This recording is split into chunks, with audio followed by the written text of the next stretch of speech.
जिंदगी के आकाश पे जब काले काले मंडराते हुए समस्याओं के बादल छाते हैं तो प्रत्येक इंसान विचलित हो जाता है।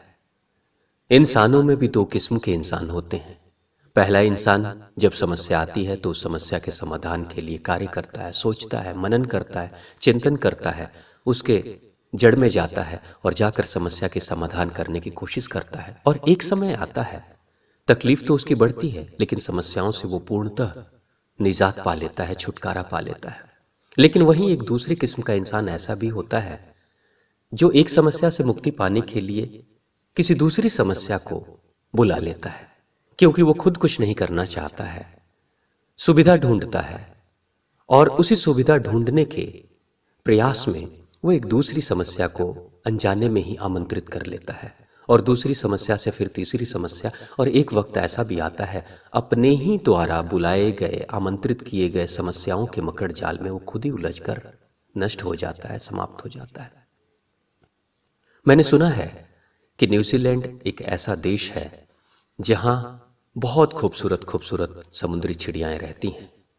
एक समय था जब इनकी तादाद बहुत ज्यादा थी, इतनी ज्यादा थी चिड़ियाओं की आबादी कि दूर से भी, समुद्र के किनारे से भी कोई पानी का जहाज जाया करता था तो नाविक और नाव पे सवार, जहाज पे सवार जो दूसरे यात्री उन चिड़ियाओं को देख पाते थे, उनकी आवाज, चहचहाट सुन पाते थे।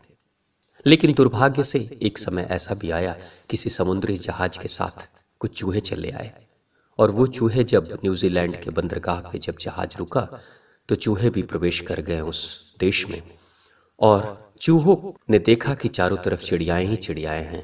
चिड़ियाओं को मारने की कोशिश उन्होंने की लेकिन वो कुछ कर नहीं पाए, सफल नहीं हो पाए।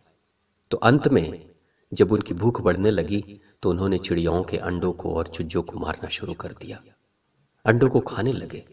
धीरे धीरे चूहों की आबादी बढ़ने लगी, वो और तंदुरुस्त होने लगे और आहिस्ते आहिस्ते चिड़ियों की आबादी कम होने लगी। खबर पहुंच जाती है सरकार के अधिकारियों के पास, तो सरकार के अधिकारियों ने खुद से उस समस्या से छुटकारा पाने के लिए कुछ नहीं किया।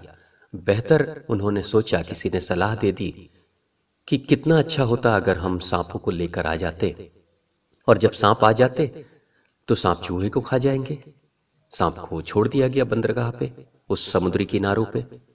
सांप भी चूहों के पीछे भागे, लेकिन चूहे तो बड़े तंदुरुस्त थे, गति थी उनमें, वो जल्दी पकड़ में नहीं आते थे।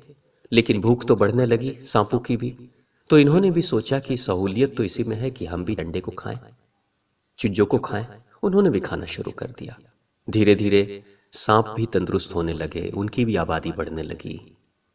पहले एक समस्या थी चूहे, लेकिन दूसरी समस्या के रूप में सांप आ गए। फिर सलाहकार ने सलाह दी कि सांप को पकड़ने के लिए या सांप को खत्म करने के लिए बेहतर होगा कि हम किसी नेवले के झुंड को बुला लें, उनको छोड़ दें लाकर। अब ध्यान चूहों पे नहीं रहा, अब ध्यान सांप पे चला आया था। नेवलों को लाया गया, नेवले भी सांपों के पीछे भागे, लेकिन पकड़ना बड़ा मुश्किल था। तो आसानी से उपलब्ध जो भोजन आहार था वो अंडे थे और चूजे थे। उन्होंने भी चिड़ियों के चूजों को और अंडों को खाना शुरू कर दिए, उनको नष्ट करना शुरू कर दिया। धीरे धीरे पहले तो एक की मार पड़ रही थी चूहों की, लेकिन बाद में सांपों की भी मार पड़ने लगी चिड़ियों के ऊपर, और फिर नेवलों की भी मार पड़ने लगी चिड़ियों के ऊपर। धीरे धीरे बहुत तेजी से चिड़ियों की आबादी खत्म होने लगी। लोग परेशान हो गए। ये क्या स्थिति है? ये स्थिति वही है जब इंसान एक समस्या से निजात पाने के लिए दूसरी समस्या को, यानी चूहों से छुटकारा पाने के लिए सांपों को बुला लिया और सांपों से छुटकारा पाने के लिए न्योले को बुला लिया। लेकिन समस्या जितनी बदतर स्थिति में थी उससे भी ज्यादा बढ़ गई। ये हमने जाल पैदा किया मकड़ी की तरह। कितना अच्छा होता कि न्यूजीलैंड के लोग जिस समय वो चूहे आए थे उसी वक्त चूहों के पीछे ही सब लोग मिलकर पड़ जाते, अपने पास उपलब्ध जो भी संसाधन थे उससे चूहों से छुटकारा पाने की कोशिश करते। और निश्चित तौर से चूहों से छुटकारा पाना उस समय बहुत आसान था, क्योंकि चूहों की तादाद बहुत कम थी। लेकिन अब तो उनके पास समस्या सांप भी है और नेवले भी हैं। ये जीवन में ये दूसरी किस्म के इंसान ऐसे ही कार्य करते हैं, अपनी समस्याओं के लिए दूसरी समस्या बुला लेते हैं, दूसरे से तीसरी, फिर चौथी, और धीरे धीरे जो मुख्य प्रथम समस्या की जो समस्या थी उससे और भी ज्यादा उलझ जाते हैं और उससे मुक्ति पाना मुश्किल हो जाता है।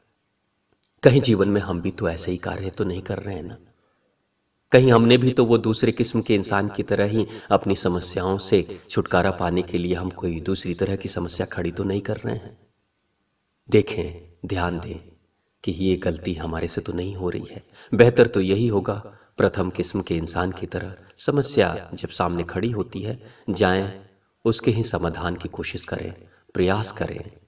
तकलीफ भी होगी लेकिन फिर भी प्रयास करेंगे तो एक दिन वो समस्या खत्म हो जाएगी। चिंतन करें। धन्यवाद। आपका दिन शुभ हो।